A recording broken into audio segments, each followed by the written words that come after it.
I went to see Casola Farm's haunted attractions in Marlboro, New Jersey, and I'm here to tell you about it. Happy hauntings, cretins. Season spookings, creeps. My name is Chris. I'm the only person talking horror on the internet. My buddy Eric and I took a road trip out to Marlboro, New Jersey for See Casola Farm's haunted attractions. Watch to the end for my ratings in both individual fields and the overall score I gave them. The fact that See Casola Farm's haunted attractions has been in business for over 2 decades had me eager to check out what they're doing that's so special. Especially considering that they don't call it like Death Land or like Evil Grounds or Menagerie of Souls. It's just See Casola Farm's haunted attractions. You guys cool with me just calling it Casola going forward? Cool, thanks. Kind of a mouthful. Casola offers 4 attractions. The Haunted Hayride of Terror, haunted and terror, it's pretty aggressive. The 3D Haunted Barn, the Living Maze, and the Marlboro Zombie Breakout. We're all thinking it, there you go. We did all 4 of them, let me tell you about them. So we went on the Haunted Hayride of Terror first. Unfortunately, it is one of the worst hayrides that I've been on. Though there are some cool ideas like seeing someone get killed and re-encountering them as a ghost later on in the ride, and some interesting scenery that kind of looked like the big floral crosses in Midsummer, those ones. Much of this felt phoned in and it did not work. A lot of that was because of the lack of music or narration or just any kind of sound. It's just you and tractor noises. And that becomes especially difficult to like immerse yourself in the scenes when you're on the ride with 14 teenage girls who shit talk the actors like, "What? You're like 12. That's not scary. Woo! Hey, boyfriend!" Wait, are you the Amish? And as much as I do not advocate for the heckling of performers, it wasn't very well put together, and it would have been pretty agonizing had these ladies not been doing so, nice showgirls, I appreciate it. The Living Maze was next. A tiki torch lit haunted forest trail. They warn you at the beginning that we can't help you if you light yourself on fire. Like, what? It's okay though. Dude clarified for me that it's not that they can't help you, it's that you'd probably die before they could get to you. Okay, so you can take wrong turns in the maze, so I guess it's technically a maze, but those wrong turns are like you turn a corner and you're just like, oh, this isn't the right way, so you turn in a different direction. There's a few rather dilapidated structures with some animatronics. Some of them are out of commission, some of them are not. There's a few actors that are not really doing anything more than jump scares. Didn't get me, but the kid behind us saw one and started wailing, crying. And his mom was just like, "You're fine!" And the kid was like, "I'm not trying to die tonight!" And as a bonus, his sister just threw in, "Come on! I've never been so close to shitting my pants in my life!" True story. Total walk time, about 9 minutes. We did the Marlboro Zombie Breakout next. This is a zombie paintball attraction. You get on a truck that has stationary paintball guns, you ride through a wasteland shooting zombies.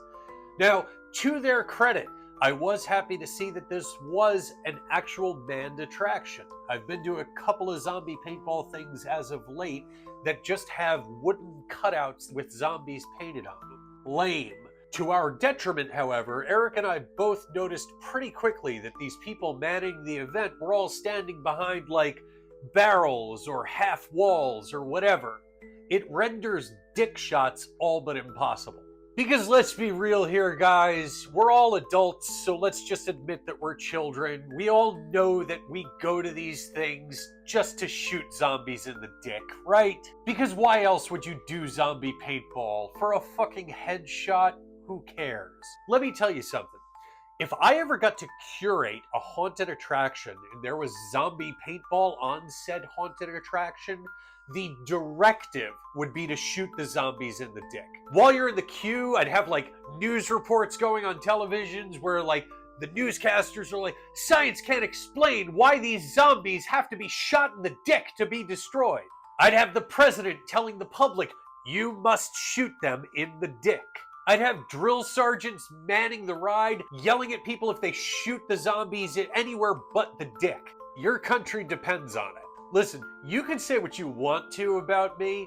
You know that it would be funny. You know you would drive an extra half hour to go to this one. And you know that you would take somebody else and tell them not to look anything up about it because you want to see their reaction once they find out what this is. It's out there in the world now, so just somebody make that happen and just give me free admission plus one for a friend and we're even. Lastly, we did the 3D haunted barn. This was less than 5 minutes of a walkthrough, likely because there was a total of one person performing in the attraction. It's a bunch of neon clown shit that could be cool if they cared. And that was the overarching feeling I got about Casola.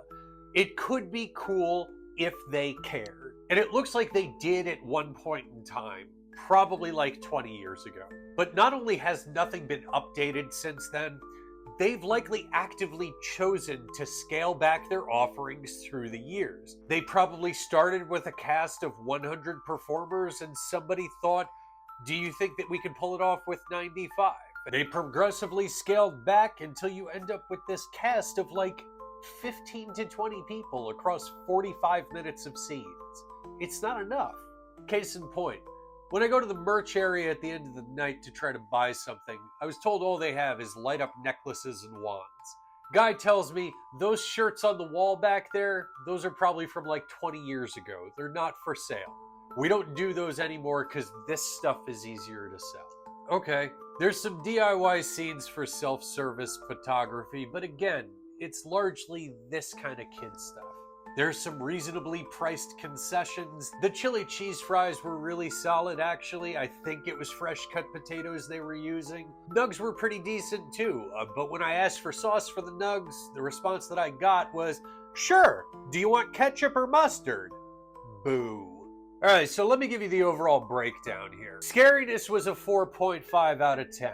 It was just a 4, but I don't think that I've ever seen a kid think that he was gonna die at a haunt before, so extra half point. Fun factor is like a 3 out of 10. I did have a blast with one of my best friends, but the atrophy and the disregard of this place really translates to the paying attendees. Originality is maybe a 3 out of 10. Even if this was operating at the highest caliber with the stuff that they have there, there isn't much here that you can't see anywhere else. I'm sure that it was innovative 20 years ago. It's just not anymore. Storytelling is a 2.5 out of 10. I'll give it that based on one of the 4 attractions, the zombie paintball, carrying an actual story. The rest is just things happening. Performances are like a 5 out of 10. There's few people that do more than jump scare. Nobody cares, and that is very clearly a top-down issue. Sets are maybe a 2 out of 10. Again, 20 years ago, I'm sure this stuff looked great. Now it's outdated, non-operational, or you can see it anywhere. Accommodations are probably a 6 out of 10. The food was good. There's hand wash stations, which I appreciated. There's places to sit and self-service pictures, but like, there's no additional attractions, and the merch shit really pissed me off. Value, I'll go 6 out of 10, and I'm maybe being generous. The price breakdown goes like this. Zombie paintball is $25. I don't have a huge problem with that as a standalone price, given the supplies, the staffing, whatever. But the other 3 are $15 a piece. I'm okay with that for the hayride, but the maze and the barn should max out $10 each. The combo for those 3 is $40. It should be $25. The ultimate pass for all attractions, zombie paintball included, is $65. It should be $40. And that's being generous to them. This felt honestly like a $30 experience. Overall, and this is not an average of these ratings, See Casola's Haunted Attractions is a 3.5 out of 10 haunt. I do not recommend it. I understand I went early in the season on a slow night. Maybe it's better now. Maybe they were still knocking some kinks out. But I personally hold a strong belief that if you are going to charge me the same amount as you're going to charge somebody going the week of Halloween, I should be getting the same show at the same caliber as that person. You either have to drop my price or you have to up your performance. And I don't think that's an unreasonable request. If you've been following along, this brings our counts to 3 haunted attractions in 3 different states for 2024. Scroll back to see where I've been or drop back to see where I'm going. That's going to do it for today, creeps. Do all these things. Let me know if you went to see Casola's haunted attractions and what you thought of it right over here. And as always, this is all just a matter of opinion. Go there yourself. Make your own decisions. Remain critical. Support haunts. Support horror.